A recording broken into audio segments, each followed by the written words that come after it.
Okay, quick update.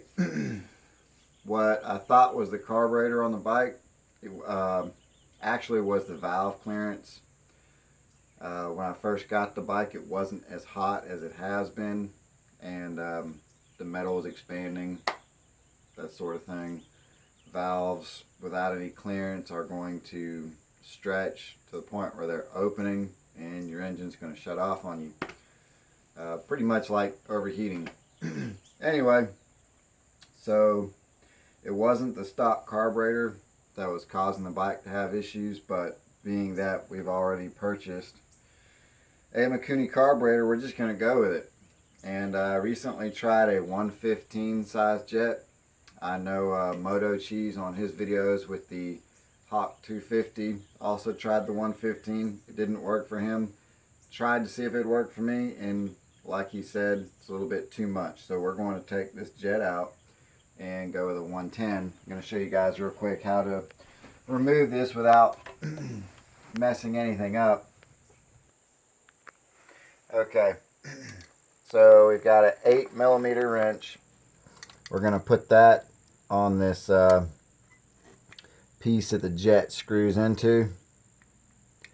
We're going to take our flathead screwdriver here, and you're going to push down as well as twist. That way you don't strip this out, because it's brass. It's very easy to mar it. I think we actually loosened both of them, the jet and the jet mount. Yep. Snug that back up. And when you put these jets in, you don't want to tighten them too much. Just snug them up, because there again, they are brass.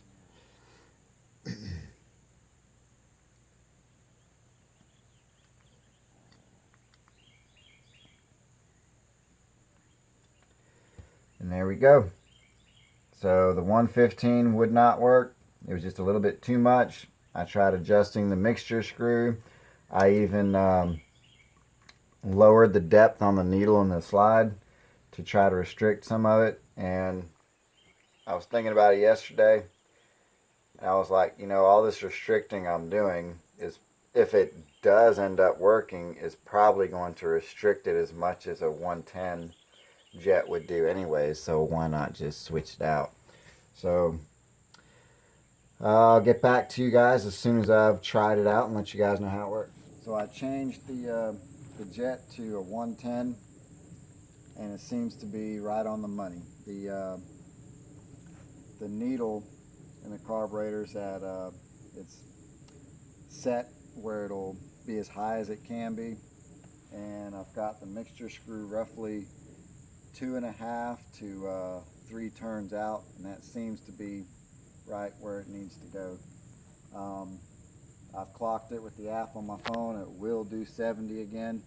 It's still a little bit weak on the top end, but it's got more strength on the bottom end. It's easier to pick up the front tire now, a little bit easier. It's still tough, but it's better than it was. And we're still running the stock sprocket on the motor.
Okay, so doing some of the editing, I was going to type all this stuff up, and I got to thinking, I really don't like having to read a video, so I figured I would just do a little end cap.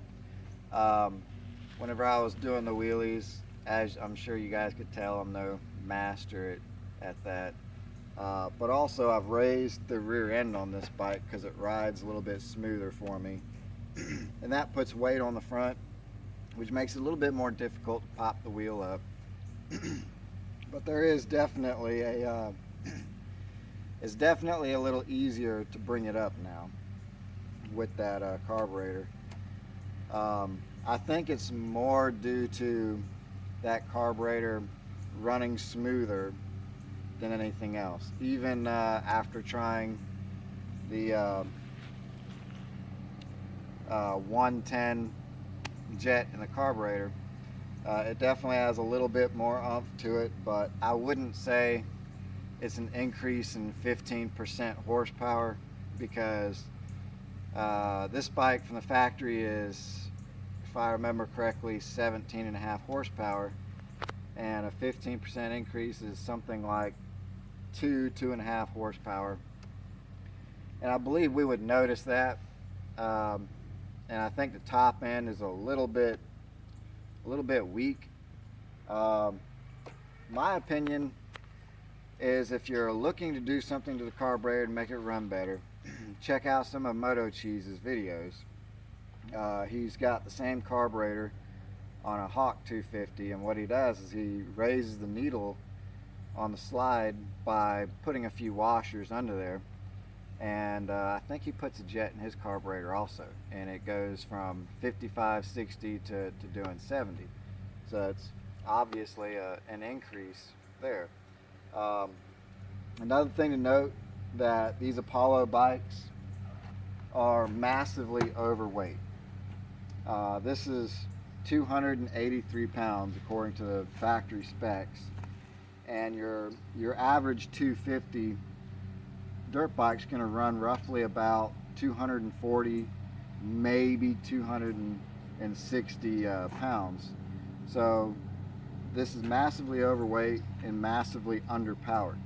So doing a wheelie with this, you really need a dramatic increase.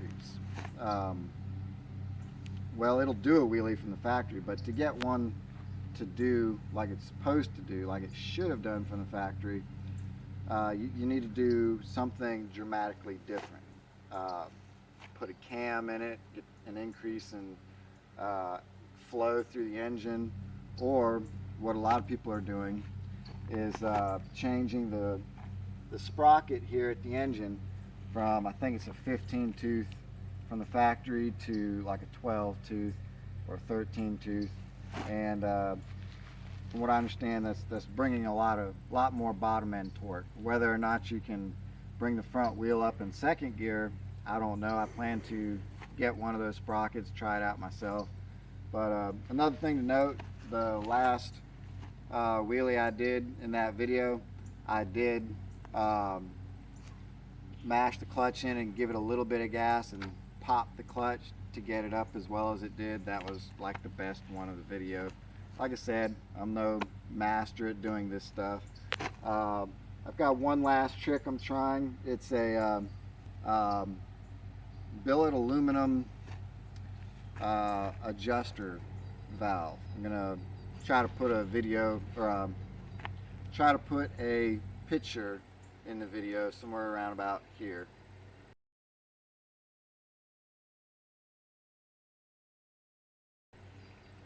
And so you guys will know what to look for, so that way you can adjust it while you're riding. It makes a big difference. I've got it on here now. I was playing with it yesterday.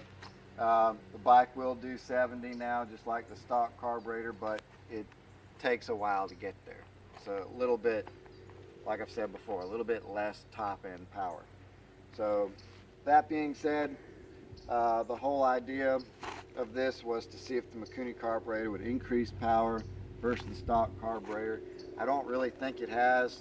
It's a smoother run, but from everything I've seen from what Moto Cheese has done and some of the other guys out there on YouTube, YouTube's a great platform to learn stuff. I think you can get the same sort of performance with the cheap PZ30 China carburetor if you just do a little bit of playing around with it.